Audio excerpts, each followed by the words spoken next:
बहुत धन्यवाद। हेलो,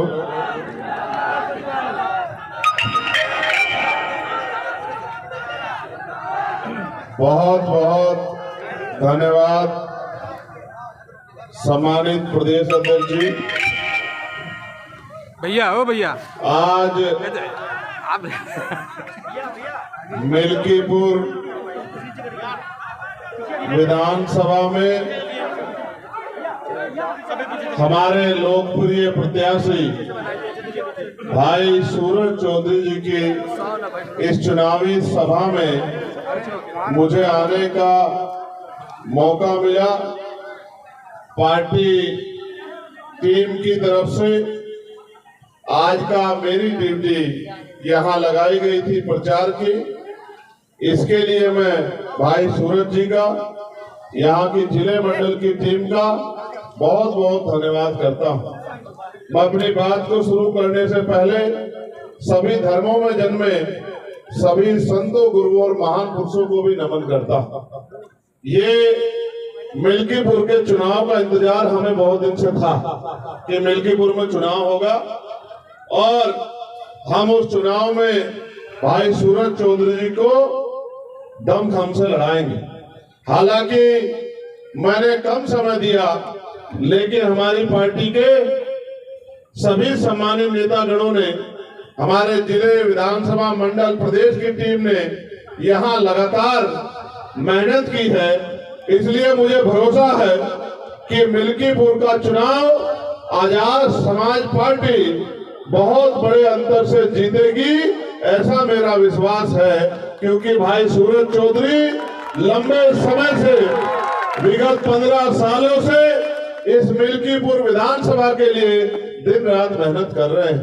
आज भी इतना ऐतिहासिक जनसमूह आप लोग यहाँ इस जनसमूह के रूप में उपस्थित हुए हैं। हमारी बाईं तरफ हमारी माताएं बहनें बैठी हैं, सामने नौजवान शक्ति और सम्मानित बुजुर्ग बैठे हैं, प्रिय भाई बैठे हैं, मंच पर पार्टी संगठन के सम्मानित नेतागण बैठे हैं, मीडिया के भाई और पुलिस के साथियों का भी भरपूर सहयोग मिल रहा है। सम्मानित साथियों, अभी आपके बीच में एक घटना घटी कि एक हमारे सेना के जवान को अपनी पीड़ा रखनी पड़ी।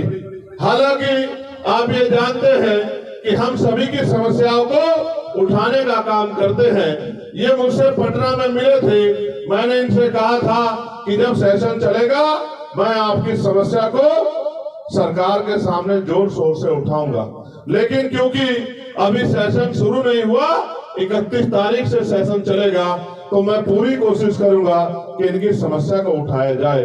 हालांकि ये हमसे बड़ी उम्मीद करते हैं, ये इसलिए हमारी रैली में पुणे चले आए कि हमें याद दिलाया जा सके कि भाई इनकी बात को उठाना है। लेकिन ये नहीं जानते कि हमें तो हर चीज याद रहती है। हमें तो हर गरीब, किसान, कमजोर, नौजवान, महिलाओं, बुजुर्गों और प्रदेश की हर समस्या में हमारा ध्यान रहता है और रोज मीडिया के माध्यम से उन बातों को हम लोग कहते भी रहते हैं। आज जब मैं यहाँ पहुंचा हूँ तो आप और मैं जानते हैं कि उत्तर प्रदेश में किस तरह के हालात हैं।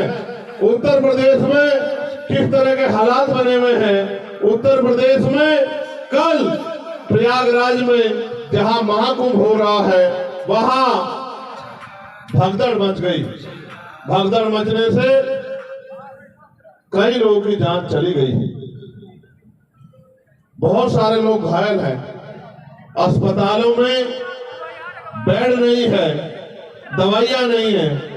मुख्यमंत्री जी अपनी नाकामी छिपाने के लिए मीडिया को डांट रहे हैं, पुलिस प्रशासन को डांट रहे हैं।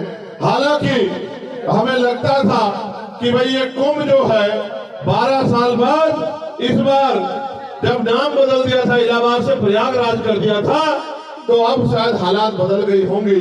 लेकिन ये सच नहीं है, नाम बदलने से हालात नहीं बदलते, इच्छा शक्ति करके हालात बदले जा सकते हैं।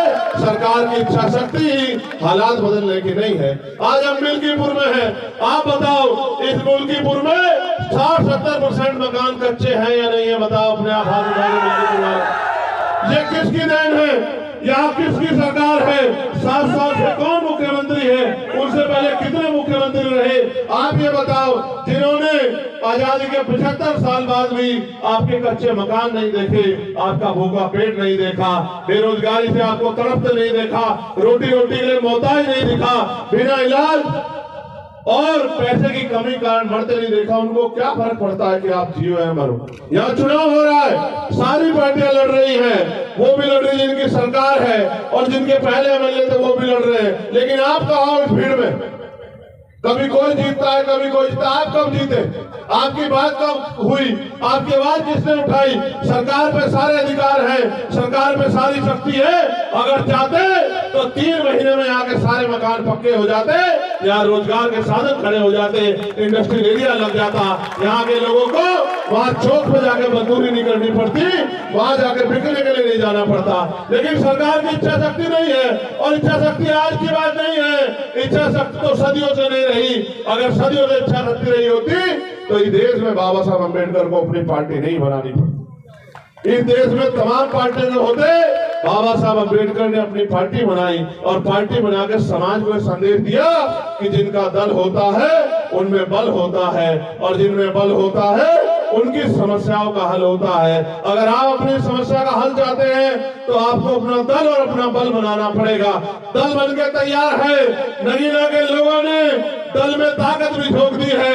इस बार बारी मिल्कीपुर की है, मिल्कीपुर वाले भी इस बार ताकत झोंक दो, फिर आप देखना जिस तरह पार्लियामेंट में चंद्रशेखर आजाद आपकी आवाज उठाते हैं, उसी तरह लखनऊ की विधानसभा में सूरज चौधरी दहाड़ के आपके क्षेत्रों के लिए लड़ने का काम करेंगे। इस क्षेत्र में ना सड़कें अच्छी, ना बिजली पानी की व्यवस्था अच्छी, ना कोई पूछने वाला है, और जिस तरह से निजीकरण हो रहा है, मुझे नहीं लगता कि अगले 10 साल बाद कोई सरकारी नौकरी भी रहेगी। 400-500 रुपए की मेहनत मजदूरी करके आप मुख्य धारा में नहीं जुड़ सकते हो। मेरे लोगों, जो मजदूरी कर रहे हैं उनको देख लो, घर बनाने में उनके जूते घिस गए हैं। मुख्य धारा में जुड़ने के लिए आपको रोजगार चाहिए, पक्की नौकरी चाहिए, आपको लोन मिलना चाहिए जिससे आप उद्योग धंधे लगा सको, आपको अच्छी शिक्षा मिलनी चाहिए, अच्छा हेल्थ सिस्टम यहाँ बनना चाहिए। लेकिन मैं जानता हूँ ये सरकार समझती है कि अगर हेल्थ सिस्टम अच्छा हुआ तो ये जो प्राइवेट हॉस्पिटल है, यहाँ जो महंगा इलाज हो रहा है, वो इलाज कोई नहीं लेगा।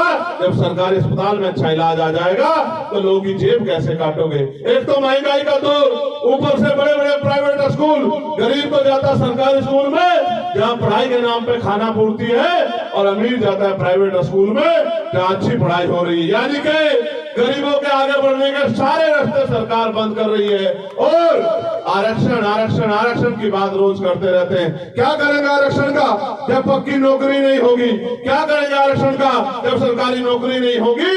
आज तो पिछड़े वर्ग के लोग, बहुत बड़ी आबादी यहाँ रहती है, पिछड़े वर्ग के लोग अपने दिल पे हाथ रख के पूछे कि इन सरकारों ने आपको क्या दिया है?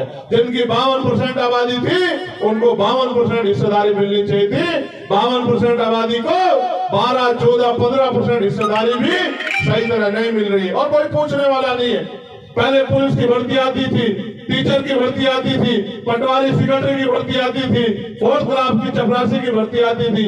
आज तो अगर कोई आता है तो बस हमारी आहें और हमारा दर्द जो हम एक दूसरे से सुनते हैं, कोई पूछने वाला नहीं है। मैं तो धन्यवाद दूंगा सूरज चौधरी का कि विगत 15 सालों से वो इस क्षेत्र की सेवा कर रहे हैं। हालांकि बड़ी पार्टियों ने उनको नकार दिया, बड़े पैसे वाले साधन वाले लोगों ने उनकी अहमियत को नहीं समझा, लेकिन आजाद समाज पार्टी मेहनत करने वाले लोगों की कदर करती है, लड़ने वाले लोगों की कदर करती है। इसलिए हमने तय किया कि भाई सूरज चौधरी जी को हम लोग मौका देंगे, और सूरज चौधरी जी यहाँ से जीत के अगर जाएंगे तो आपकी आंखों में आंसू नहीं आने देंगे, आपकी आवाज उठाने का काम करेंगे। मैं जो आपसे कह रहा था, जब मैंने इस बार तुम पे कुछ बात कही थी तो मेरी बात को इधर उधर किया गया, लेकिन आज तो महामंडलेश्वर बोल रहे हैं कि प्रशासन के निकम्मेपन की वजह से, सरकार के निकम्मेपन की वजह से ये घटनाएं हुई है। आज सरकार के पास उनका जवाब है। मैंने तो कहा था बन चंगा तो कटोती में गंगा, यानी कि जिसका मन साफ सुथरा है उसे कहीं जाने की जरूरत नहीं है। लेकिन आप बताओ, आप तो नारा देकर बुला रहे थे कि आ जाओ अमृत वर्षा हो रही है, लेकिन जब ये गरीब अमृत वर्षा में गए तो इनकी जान की रक्षा भी नहीं कर पाए। मैं मीडिया के माध्यम से कहना चाहता हूँ, ये हत्याएं हैं और इनकी हत्या का दोषी सरकार है, मुख्यमंत्री है। मुख्यमंत्री को जवाब देना चाहिए कि उनके कुप्रबंधन की वजह से इतने लोगों की जान गई, जो आज तो इस पाप धोने थे, पुण्य कमाने थे, लेकिन वो इस लायक भी नहीं कि अपने बच्चों में चले जाएं। किसी की बच्ची चली गई, किसी की माँ चली गई, किसी का बेटा चला गया, और सब लोग मिलकर आज गरीबों की लाशों में हंस रहे हैं। इसलिए मैं आपसे कहना चाहता हूँ, ये सरकार सबको दे सकती है, लेकिन आपको इज्जत की जिंदगी नहीं दे सकती है। ये सरकार वादे करती है, 2022 में कहा किसानों की आय दुगनी कर देंगे, फिर कहा सिलेंडर 500 का दे देंगे, फिर कहा इतनी नौकरी दे देंगे। अगर मैं याद गलत नहीं हूं तो अभी प्रयागराज में यूपीएससी के बाद कितने बच्चे आंदोलन कर रहे थे, 4 दिन तक एक नौकरी नहीं दी मुख्यमंत्री ने। और जो भर्तियां थी, 69,000 शिक्षक भर्ती का घोटाला, 20,000 पदों पर दलित पिछड़े वर्ग के बच्चों का अधिकार छीनने का काम इस सरकार ने किया। पटवारी की भर्ती में घोटाला, पुलिस की भर्ती में घोटाला, कोई पूछने वाला नहीं है। जिन गरीबों को आज तक मकान नहीं पहुंचे, उनकी हालत कैसी होगी, वो अपने बच्चों की सम्मान की रक्षा कैसे करते होंगे। जिनका रोजगार नहीं पहुंचा, वो खाते क्या होंगे और वो अपने घर को चलाते कैसे होंगे। क्या गरीब हमेशा गरीब रहेगा? क्या गरीब हमेशा अपमानित होता रहेगा? क्या इन गरीबों के लिए इनकी आवाज उठाने वाला कोई नहीं है? ये आवाज उठाने में कहीं ना कहीं चूक हमारी भी है, क्योंकि बाबा साहब अम्बेडकर तो अपने 4-4 बच्चों को कुर्बानी देके हमें वोट का अधिकार देके गए थे नहीं गए थे? ये वोट का अधिकार तो है कि राजा महाराजा बड़े बड़े कुर्ते वाले पैसे वाले आपकी गलियों में आ रहे होंगे, नहीं आ रहे होंगे? आ रहे होंगे, नहीं आ रहे होंगे? ये सोचो, अगर ये वोट का अधिकार नहीं होता, ये आपकी शक्लें नहीं देखते, आपकी बस्तियां नहीं देखते। हाल जाके देखो, निकासी नहीं है। हाल जाके देखो, गड्ढे बने हुए सड़कों में। अभी मेरी लोकसभा में देखा था, नहीं देखा था? जब अधिकारियों को मैंने गाड़ी में बुला के दिखाया कि देखो क्या हाल है, याद है नहीं याद है? आप सोचो, जब आप में मजबूत नेता होगा तो आपकी सुनवाई होगी। मैं यहाँ बहुजन समाज के लोगों से कहना चाहता हूँ, आपने सबको मौका दिया है, एक मौका सूरज चौधरी को भी दो। भाई सूरज के हाथों को मजबूत करो, 5 तारीख को केतली का बटन दबाओ, फिर आप देखना कि 100 एमएलए वाली पार्टियां पीछे रह जाएंगी और अकेले एमएलए वाली पार्टी आजाद समाज पार्टी पूरे प्रदेश में गूंजती नजर आएगी। हर आदमी की आवाज बनेगा हमारा भाई सूरज। मैं आपसे अपील करता हूं और आपके साथ साथ अपने नेताओं से अपील करता हूं कि अगले 5-6 दिन सोना मत, ये आपकी परीक्षा है, आपकी मेहनत की परीक्षा है। मैं आपसे कहना चाहता हूं, आपने बहुत लंबे समय सेवा की है, संघर्ष किया है, उस संघर्ष को आयाम पे पहुंचाने का अवसर आ गया है। दिन रात मेहनत करो और आपका मुकाबला उनसे है जो बहुत बड़े पैसे वाले हैं, धन्ना सेठ है, जिनकी बड़ी बड़ी लेगेसी है। मगर याद रखना, काशीराम साहब कहते थे, तमन्ना अगर सच्ची हो तो रास्ते 1000 होते हैं और तमन्ना अगर झूठी हो तो बहाने 1000 होते हैं। अगर आपकी तमन्ना सच्ची है, आपका लक्ष्य सच्चा है, आपने ठान लिया है, तो कोई आपको नहीं रोक सकता।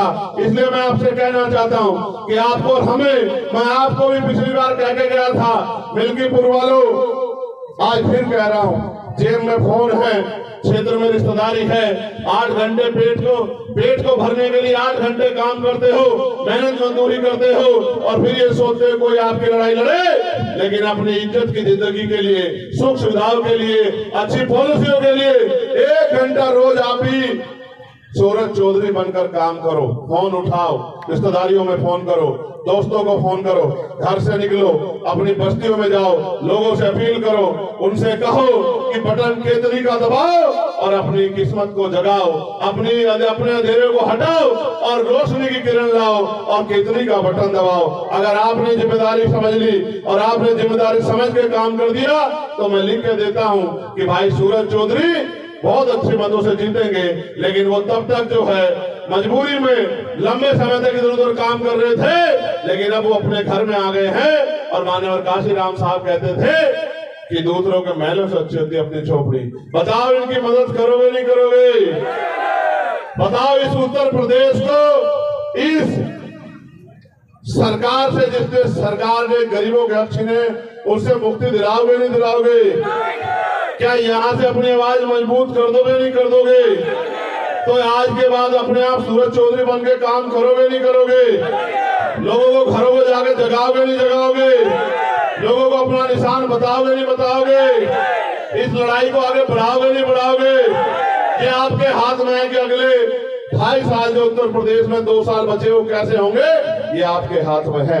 अगर आपने समझदारी दिखाई, आपने जिम्मेदारी दिखाई, आपने अपनी वोट का सही प्रयोग किया और अगले 4-5 दिन सूरज चौधरी बनकर मेहनत कर ली, तो मेरी बात को याद रखना कि टीवी की पट्टी पर चलेगा कि मिल्कीपुर वालों ने इतिहास रच दिया। एक गरीब के बेटे को जैसे नगीना से सांसद बनाया था, ऐसे ही विधायक बना के असेंबली में भेज दिया। और आप याद रखना, नसीम साहब यहाँ बैठे हैं, जिस दिन आजाद समाज पार्टी का एमएलए विधानसभा में गूंजेगा, अच्छे अच्छों की नींद हराम हो जाएगी जो गरीबों का अधिकार छीन कर बैठे हैं। मेरी बात को याद रखना, कोई ऐसा नहीं है, चाहे पुलिस के साथी हो, चाहे आर्मी के भाई हो, चाहे अर्धसैनिक बल हो, चाहे होमगार्ड हो, चाहे पीआरडी के जवान हो, चाहे आशा आंगनबाड़ी बहने हो, चाहे ग्राम सेवक हो, रोजगार सेवक हो, भोजन माता हो, सबकी आवाज को पार्लियामेंट में उठा के उनकी समस्या को हल करवाने का काम हमने पुरजोर कोशिश की है। अगर ये ताकत आपने उत्तर प्रदेश में बना ली तो याद रखना कि फिर आपकी समस्याओं पे कोई जो है चुप नहीं रहेगा, सबको बोलना पड़ेगा। बताओ, जब मैं पार्लियामेंट में गया अकेला नीले पटके वाला था या नहीं था, बताओ। और इस बार कितने नीले पटके वाले देखे आपने? और अब तो गृह मंत्री नीला पटका पहन के घूम रहे हैं और विपक्ष के नेता भी जय बापू जय भीम की बात कर रहे हैं। जिन्होंने जीते जी कभी बाबा साहब अम्बेडकर का सम्मान नहीं किया, उनके रास्ते रोकने का काम किया, वो भी जय बापू जय भीम कह रहे हैं। आप समझो ये क्यों जरूरत पड़ी? क्योंकि अम्बेडकरवादी आपका अपना भाई पार्लियामेंट में चला गया है। ऐसे ही जब ये जाएगा तो इधर का माहौल भी ऐसा हो जाएगा, यहाँ भी नीले पटके वाले आ जाएंगे, यहाँ से भी मानवता की बात होगी, यहाँ भी गरीबों की बात होगी। ये जो टैक्स के आधार पर गरीबों को लूटा जा रहा है, ये टैक्स बंद होगा। और मैं आपको कहना चाहता हूँ, समय दूर नहीं है, 27 भी हमारे सामने है। आप और हमें जुट जाना है इस बात के साथ कि अब हमें उत्तर प्रदेश को किसी के भरोसे नहीं छोड़ना है। उत्तर प्रदेश की जनता को हाथ फैलाने लायक नहीं छोड़ना है, इनका हाथ मजबूत करना है, इनके फैले हुए हाथ को मुट्ठी बना के एकजुट करके रोकना है और इनके हाथ में ताकत देनी है। इनके बच्चों के लिए अच्छे स्कूल, अच्छे कॉलेज, अच्छी यूनिवर्सिटियां, उद्योग धंधे, इंडस्ट्रियल एरिया, अच्छे अस्पताल, डिग्री कॉलेज, पॉलिटेक्निक कॉलेज, और वो सब में पढ़ाई और इलाज मुफ्त होना चाहिए गरीबों का, जिससे मुख्य धारा में आ सके, पक्की नौकरी लोगों को मिले, आरक्षण सही तरह लागू हो। और जो कुशासन, मैं इसको कुशासन इसलिए कहूंगा, आपने देखा होगा गोरखपुर में 2 बच्चों को रात उनके परिवार से चित्तौड़ साहब मेरी बात हुई, वो माँ कह रही थी कि सब आगे हैं, कोई मदद नहीं कर सकता, आप आओगे तभी मेरी मदद होगी। उनके 2 बच्चों को जो शौचालय गए थे, उन दोनों को मार दिया। आज 8 दिन हो गए हैं, 8 दिन। अलीगढ़ में जहां बाबा साहब की स्टैचू लगी थी, वहां रात पुलिस ने लाठीचार्ज कर दिया, सैकड़ों लोगों पे मुकदमा हुआ, महिलाओं को पीटा गया। मैं क्या क्या बताऊं आपसे, कभी संभल में मारते हैं, कभी अलीगढ़ में मारते हैं, कभी गोरखपुर में मारते हैं। यहाँ जो भी अपनी बात उठाएगा, चाहे वो दलित हो, वो मुसलमान हो, वो पिछड़ा हो, वो गरीब हो, सामान्य जाति का भी हो, उन सबको लाठियों का शिकार होना पड़ता है। मैं आपसे कह रहा हूँ, इस तानाशाही शक्ति को अगर कोई रोक सकता है तो ये नीले झंडे वाले रोक सकते हैं, इनके अलावा कोई नहीं रोक सकता। उसका कारण है क्योंकि नीले झंडे वाले जहां खड़े हो जाते हैं, ये कदम पीछे नहीं हटाते। इस बार मिल्कीपुर में इतिहास लिखने का मौका आप पे आ गया है। दिन रात एक करके मेहनत कर लो तो याद रखना, दिल खुश हो जाया करेगा जब सूरज चौधरी यहाँ के मुद्दों पे असेंबली में बोला करेगा, आवाज उठाया करेगा, आपके मन में खुशी हुआ करेगी कि हमारा वोट कामयाब हो गया। वरना ये जो शक्ति बाबा साहब ने दी है, जिसको चाहे कुर्सी में बिठा दो, जिसको चाहे पटक दो, इसका कोई फायदा नहीं होने वाला जब आपके बीच के लोग चुन कर जाएंगे, आपके हमदर्द नहीं चुन के जाएंगे। मैं आप सबका यहाँ पहुंचने में बहुत बहुत धन्यवाद करता हूँ और मैं आपसे कहता हूँ कि दोनों हाथ उठा के और अपनी जगह पे खड़े होके भाई सूरज चौधरी को आशीर्वाद दीजिए कि भाई सूरज चौधरी जो है इस लड़ाई में आपके आशीर्वाद और सहयोग से जीत कर आए और आपकी सेवा करें। मैं धन्यवाद दूंगा। भाई मानस राय जी का, मनोज चौधरी जी का, हमारे नेता राहुल भारती जी का, हमारे नेता देवेश कुमार पिंटो जी का, आशुतोष भारती जी का, मुनव्वर हुसैन जी का, अजय कुमार जी का, सुनील निषाद जी का, रुपेश राव जी का, ओम प्रकाश जी का, इस्लाम राणा जी का, दूधनाथ यादव जी का, मुकेश कुमार गौतम जी का, विष्णु प्रताप जी का, रविकांत जी का, आकाश जी का, संजय रावत जी का, विशाल अम्बेडकर जी का, भोला भारती जी का, धनी आजाद जी का, हरिराम जी का, विकास चौधरी जी का, बशीर खान और असलम साहब का। बताओ, पिछड़े लोगों को, पिछड़े वर्ग के लोगों को पॉलिटिकल रिजर्वेशन मिले, ये आवाज भी अगर किसी ने उठाई तो वो चंद्रशेखर आजाद ने पार्लियामेंट में उठाई, बाकी कोई इतनी हिम्मत भी नहीं जुटा पाया। मैं तो आपसे कह रहा हूँ, अभी तो अकेला चंद्रशेखर है, आप अपनी ताकत बढ़ा दो। जितना विपक्ष पे यहाँ ताकत है, इतनी ताकत जितनी चंद्रशेखर आजाद में होगी, पूरी सरकार आपके चरणों में दस्तक देगी, आपकी गली मोहल्लों में घूमेगी। आज जिन अधिकारियों को मिलने जाते हो, दफ्तरों के बाहर खड़े होते हो, जहाँ बिना पैसे के काम नहीं होता, भ्रष्टाचार इतना बढ़ गया है, कल वो अधिकारी आपके दरवाजों पे आके पूछा करेंगे। और अगर नहीं जानकारी है, नहीं विश्वास है, तो नगीना में जाके पूछो कि वो अधिकारी गरीबों से पूछते हैं कि आपकी क्या मदद हमें करनी है, आपकी क्या समस्या है। चाहे किसी के जॉब कार्ड की समस्या हो, चाहे किसी माँ बहन की बुजुर्ग के पेंशन का मामला हो, चाहे गली सड़क नाली खड़ंजे का मामला हो, चाहे लाइट का मामला हो, आज वहाँ बदलाव हो रहा है। ये बदलाव आपने किया वोट की शक्ति से, मैं आपका धन्यवाद करता हूं। लेकिन इस बदलाव को और आगे तभी बढ़ने का मौका मिलेगा जब भाई आप सूरज चौधरी के ऊपर भी यही प्यार बरसाओगे, यही आशीर्वाद दोगे जो आपने मुझे दिया है। इसलिए मैं अपनी बात को समाप्त करते हुए यहाँ मिल्कीपुर के बहुजन समाज के लोगों से कहना चाहता हूँ कि आप कहते हैं कि भाई हमारी आवाज नहीं उठती, हमारा पक्का नेता नहीं है, हमारे नेता अंधविश्वास पाखंडवाद की गोद में घूम रहे हैं, तो यहाँ तो आजाद समाज पार्टी राष्ट्रपिता ज्योतिबा फूले से लेके साहू जी महाराज, डॉक्टर बाबा साहब अम्बेडकर, बरेल अली यादव, महामना राम सुवर्मा, बाबू जगदेव प्रसाद कुशवाहा, जननायक कपूरी ठाकुर, मां बिजली पासी, तमाम जितने महापुरुष, राजा बिजली पास, जितने महापुरुष हमारे यहाँ हुए हैं, उन सब की विचारधारा पे मान्यवर काशीराम साहब, दीना भाना वाल्मीकि साहब, सबकी विचारधारा पे आगे चल रही है। आप मौका तो दो, फिर देखना किस तरह से बहुजन समाज का आंदोलन आगे बढ़ता है।